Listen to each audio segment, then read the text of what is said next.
हाय नेहा। हाय। तो मेरा क्वेश्चन ये है, तुम्हारे अकॉर्डिंग क्या हायर डायमेंशंस एग्जिस्ट करती हैं?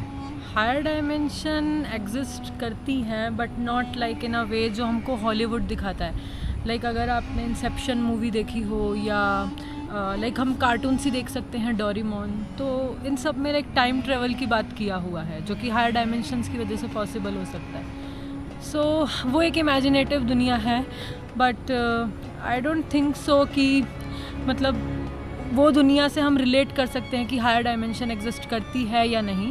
सो इन रियलिटी अगर हम देखें तो 3D में हम डील करते हैं सभी चीज़ों के साथ, बट लाइक जो जनरल रिलेटिविटी पढ़ रहे हैं या हायर डायमेंशंस में वर्क करते हैं, वो मतलब हाई एनर्जी फिज़िक्स में वर्क करते हैं, वो ऑफ कोर्स हायर डायमेंशंस को एक रियल चीज़ मानकर ही अपना रिसर्च आगे बढ़ा रहे हैं। सो ये एक बहुत कंफ्यूजिंग क्वेश्चन है।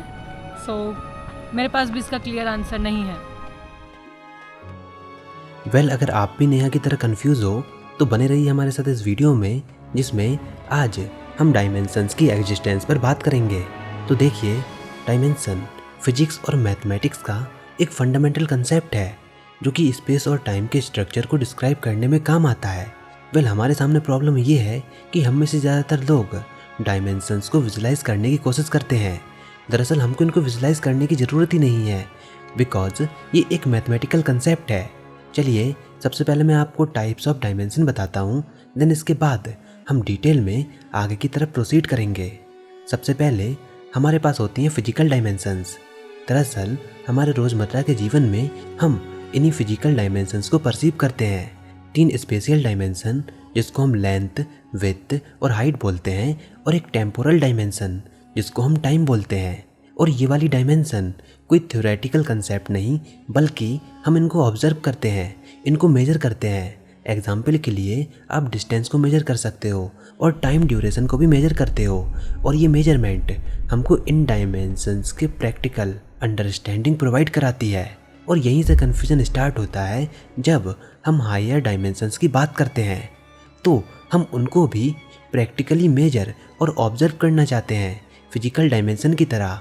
और यहाँ से मैं आपका इंट्रोडक्शन दूसरे डायमेंशन से कराता हूँ, जिनको हम बोलते हैं थ्योरेटिकल डायमेंशन। थ्योरेटिकल फिजिक्स में स्पेशली जब हम स्ट्रिंग थ्योरी या फिर किसी एडवांस मॉडल की बात कर रहे होते हैं, तो वहाँ पर हमको एडिशनल डायमेंशन की ज़रूरत पड़ती है, जैसे कि 10 डायमेंशन या फिर 11 डायमेंशन।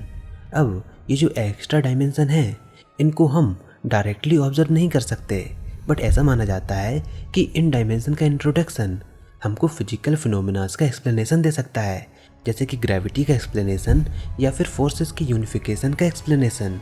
और ये डायमेंशन हम मैथमेटिकली कंस्ट्रक्ट करते हैं, जिससे कि हमारी बनाई गई थ्योरीज को इनसे हेल्प मिल पाए। तो पहले टाइप की डायमेंशन थी फिजिकल डायमेंशन, दूसरे टाइप की थी थ्योरेटिकल डायमेंशन। अब मैं आपकी मुलाकात फिलोसफिकल डायमेंशन से कराता हूँ। दरअसल डायमेंशंस के एग्जिस्टेंस को आप फिलोसफिकल स्टैंड पॉइंट से भी देख सकते हो। दरअसल कुछ लोग ये कहते हैं कि डायमेंशन कुछ नहीं बल्कि ह्यूमन परसेप्शन की कंस्ट्रक्शन का नतीजा है। मतलब कि ह्यूमंस ने दुनिया को परसीव करने के लिए डायमेंशन जैसे कंसेप्ट को जन्म दिया है।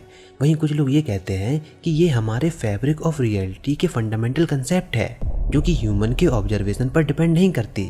अगर हम इन डायमेंशन के साइंटिफिक वैलिडेशन पर बात करें, तो शुरुआत की 4 डायमेंशंस की हमको काफ़ी अच्छे से नॉलेज है, पर हायर डायमेंशंस का एग्जिस्टेंस हमारे सामने रिसर्च का एक टॉपिक बना हुआ है। कुछ एक्सपेरिमेंटल एविडेंस जैसे कि ग्रेविटेशनल वेव्स का डिटेक्शन, हाई एनर्जी पर पार्टिकल्स का बिहेवियर हमारे सामने इस यूनिवर्स के नेचर को समझने का और एडिशनल डायमेंशंस के एग्जिस्टेंस का होप देता है। तो मतलब भले ही लोअर डायमेंशन वेल एस्टेब्लिश्ड हो, बट हायर डायमेंशंस अभी थ्योरेटिकल कंसेप्ट्स मतलब कि केवल मैथमेटिक्स में ही पाई जाती है, हमारी किताबों में ही कैद है। दरअसल फिजिसिस्ट को जब भी हमारे वर्ल्ड को मॉडल करने के लिए स्पेस में एक्स्ट्रा डायमेंशन की नीड होती है, तो तब हम कन्फ्यूजन में आ जाते हैं एंड इन डायमेंशंस के मॉडल्स को फैब्रिकेट करने की कोशिश करते हैं। पर डायमेंशंस का आइडिया वैसा नहीं है जैसा कि आप सोच रहे हो। ये दरअसल ऐसा है कि अगर हम किसी सिस्टम को मैथमेटिकली मॉडल कर रहे हैं, तो हमको उसको डिफाइन करने के लिए n नंबर्स की ज़रूरत होगी, और ये जो n है यही होती है डायमेंशंस। जैसे स्पेस को देखिए, ये एक फिजिकल आइडिया है, हमको इसमें किसी भी ज्योमेट्रिकल पॉइंट को लोकेट करने के लिए 3 नंबर्स की ज़रूरत होती है, उसका लैटिट्यूड, लॉन्गिट्यूड और उसका एलिवेशन। अब इसमें से 2 नंबर्स केवल एंगल हैं और हम एंगल्स को ईजिली मीटर्स में कन्वर्ट कर सकते हैं क्योंकि अर्थ के सरफेस का फिक्स रेडियस है और वो एक स्फीयर को फॉर्म करता है, तो एंगल जस्ट आर्क की लेंथ को रिप्रेजेंट करता है। सिमिलरली अगर हम इसको सोलर सिस्टम और उसके बियॉन्ड एक्सटेंड करें तो हमको किसी भी प्लैनेट या फिर किसी भी स्टार की लोकेशन को डिफाइन करने के लिए 3 नंबरों की ज़रूरत होगी। पर अगर हम किसी लोकेशन को 4 नंबर से लोकेट करें तो ये जो चौथा नंबर है उसको हम प्रीवियस 3 नंबरों के साथ रिप्लेस कर सकते हैं because space is 3 dimensional. Similarly जितनी भी यूक्लिड ज्योमेट्री को हम परफॉर्म करते हैं वो एक फ्लैट सरफेस के लिए एप्लीकेबल है। बट वेट, इस वर्ल्ड को समझने के लिए 3 डायमेंशंस इनफ नहीं है क्योंकि हमको फिजिकल वर्ल्ड में एक टाइम कोऑर्डिनेट की भी ज़रूरत है ये बताने के लिए कि आखिर वो ऑब्जेक्ट कहाँ पर है। बिकॉज सारे ऑब्जेक्ट हमेशा मोशन में होते हैं और टाइम कोऑर्डिनेट उस ऑब्जेक्ट के कंप्लीट हिस्ट्री को ट्रैक करता है।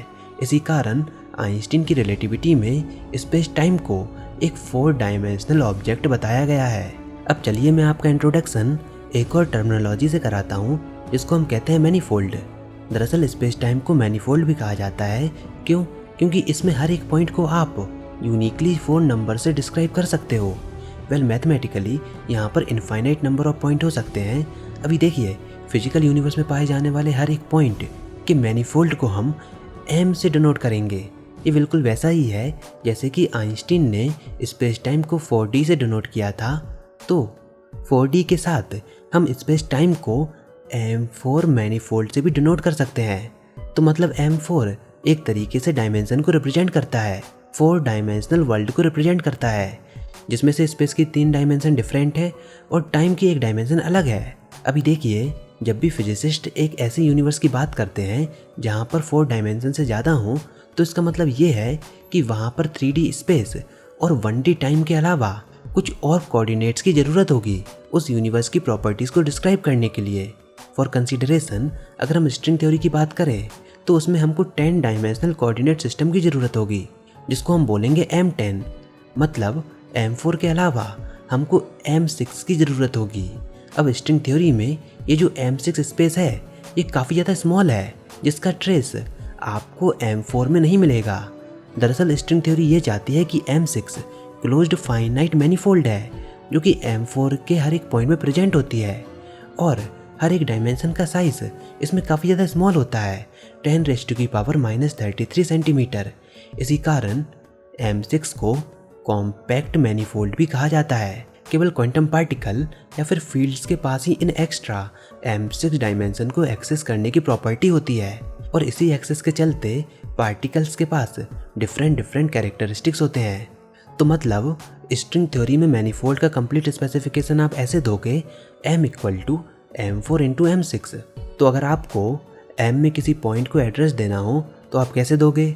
4 कोऑर्डिनेट को आप X, Y, Z and T यानी कि M4 में लोकेट करोगे, लेकिन M6 में इस पॉइंट की पोजीशन को डिफाइन करने के लिए आपको 6 एडिशनल नंबर्स की ज़रूरत होगी। इसको आप कोई भी नाम दे सकते हो, मान लीजिए ABCDEF। और कंप्लीट स्पेसिफिकेशन क्या होगा? X, Y, Z और T एंड ABCDEF। यहाँ पर हमने 2 मैनीफोल्ड को सिंबॉलिकली सेपरेट किया है जैसे कि हमको ये क्लियर हो जाए कि ये M4 डायमेंशन में है और ये M6 मैनीफोल्ड में है। पर नाउ हमारे सामने क्वेश्चन ये आता है कि आखिर ये जो 6 न्यू डायमेंशन को हमने डिफाइन किया है ये किस टाइप की होंगी? क्या ये स्पेस लाइक होंगी या फिर टाइम लाइक डायमेंशन होंगी या फिर ये कुछ और ही होंगी? देखिए अब ये बात हम पहले से जानते हैं कि जो टाइम कोऑर्डिनेट होता है वो स्पेस लाइक कोऑर्डिनेट से टोटली डिफरेंट होता है। तो यहाँ पर कोई रीज़न नहीं बनता कि ये जो एडिशनल 6 कोऑर्डिनेट्स हैं उनकी प्रॉपर्टी स्पेस जैसी है या फिर टाइम जैसी है। इनफैक्ट स्ट्रिंग थ्योरी ने इन कोऑर्डिनेट्स के बारे में कुछ कैरेक्टरिस्टिक्स को डिफाइन किया है और वो कैरेक्टरिस्टिक्स क्या हैं? सबसे पहले ये काफ़ी ज़्यादा स्मॉल हैं, इनका साइज़ लगभग प्लैंक लेंथ के बराबर है, 10⁻³ सेंटीमीटर। तो मतलब M6 डायमेंशन में आप कभी भी लॉस्ट नहीं हो सकते क्योंकि आपको ये पॉइंट याद रहेगा कि अगर आप 10⁻³ सेंटीमीटर स्टेप बैकवर्ड चले जाओ तो आप M4 डायमेंशंस को एक्सेस कर लोगे। दूसरी प्रॉपर्टी उनकी ये है कि ये पेरियोडिक होती है। दरअसल इनमें से कुछ डायमेंशंस या फिर यूं कहें कि लगभग सारी ही डायमेंशंस फिजिकल क्वांटिटीज़ की प्रॉपर्टीज़ को अलाउ करती है, जैसे कि फील्ड्स के पास पेरियोडिक फीचर हो। जैसे कि इम्पॉर्टेंट क्वांटिटी होती है पार्टिकल का स्पिन, जो कि या तो 1 का मल्टीपल होता है या फिर हाफ का मल्टीपल होता है। तो अगर 1 का मल्टीपल है तो उसको बोसॉन कहेंगे, लेकिन अगर हाफ का मल्टीपल है तो उसको हम कहेंगे फर्मियंस। और हम जानते हैं कि सारे एलिमेंट्री पार्टिकल जैसे कि इलेक्ट्रॉन्स, क्वार्क्स सारे फर्मियंस होते हैं, और फोर्स कैरियर बोसॉन्स होते हैं जैसे कि फोटॉन्स और ग्लूऑन्स। तो ये इन डायमेंशंस की पेरियोडिक प्रॉपर्टीज़ का नतीजा है।